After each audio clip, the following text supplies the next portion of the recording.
Alright, this is my wood graining tutorial. I'm going to show you how to make a wood grain almost identical to this one that I did a while ago on a Guitar Hero guitar. Actually, it might be Rock Band, I don't even remember. But this is basically just black, flat paint with a couple layers of an ivory or an off-white or an eggshell latex paint brushed on that, and then 3 different colors of Mohawk paint wood stain. And that's probably the hardest thing to find, would be the Mohawk. The rest of the parts are pretty easy to find. Shoo, kitty. So, what I would like to do is do a couple more stocks for Nerf guns, but I don't want to spend the money on parts right now, so I just bought a bottle of Clorox. It's kind of shaped like a stock, but this will give you an idea of what the wood grain would look like if it was on like a wood stock, kind of like the Star Wars Stormtrooper blaster. It's got that weird funky shape to it. So, what we'll need to start would be, first thing I want to do is take this stupid label off.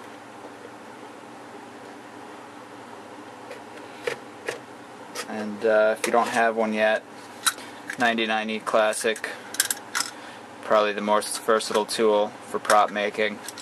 Get the extra thick blades for it. Really good for cutting through stuff and prying things open. Kind of like a multi-tool. So, let's see if I can do this without cutting my fingers off. There we go.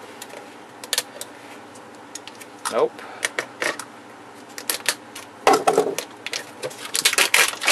There we go.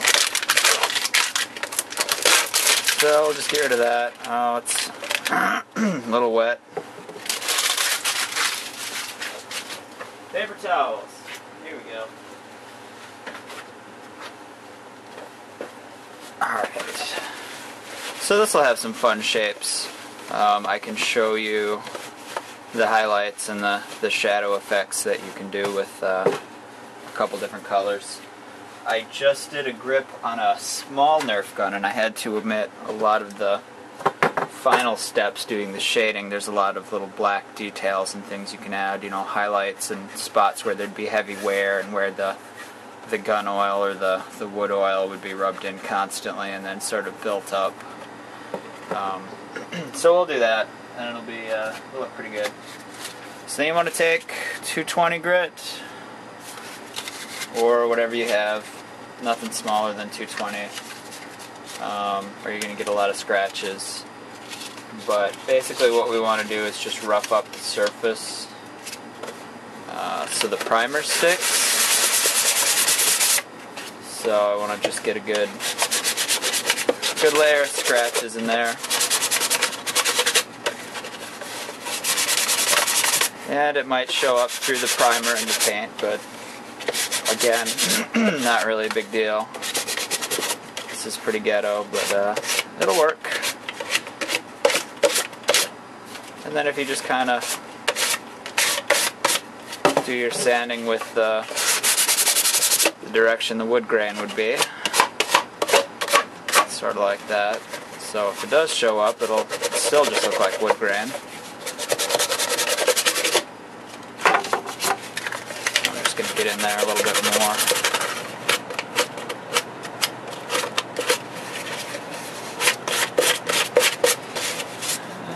Looks pretty good.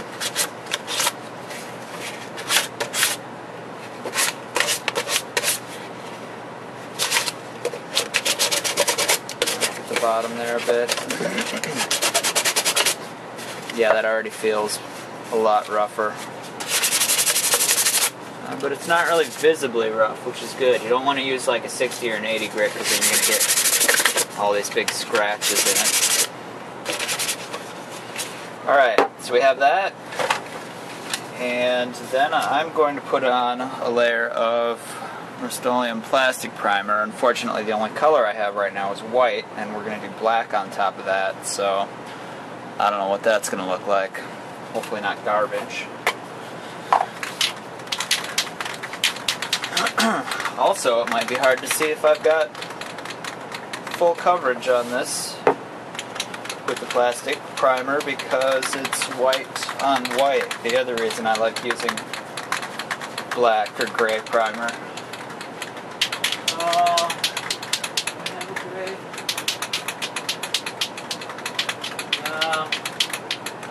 Got auto primer, some black barbecue grill primer,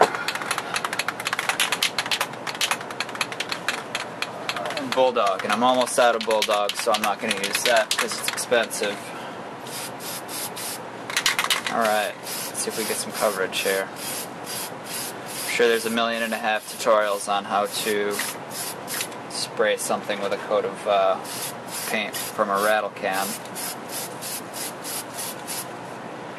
But basically you want to start and stop your spray instead of just holding it down and going, because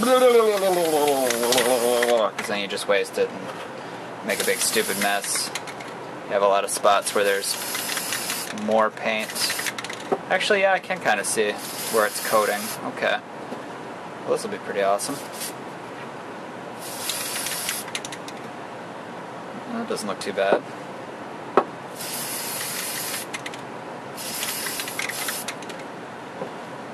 Alright, probably something else I should have done besides wear my mask. Whoops. We have a stick to stick it on. Here we go. Ooh, fancy.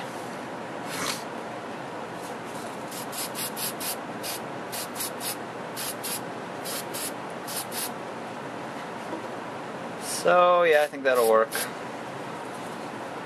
Usually plastic primer, they want you to put it on as thin as possible. And this might be a little too much, but it'll still work.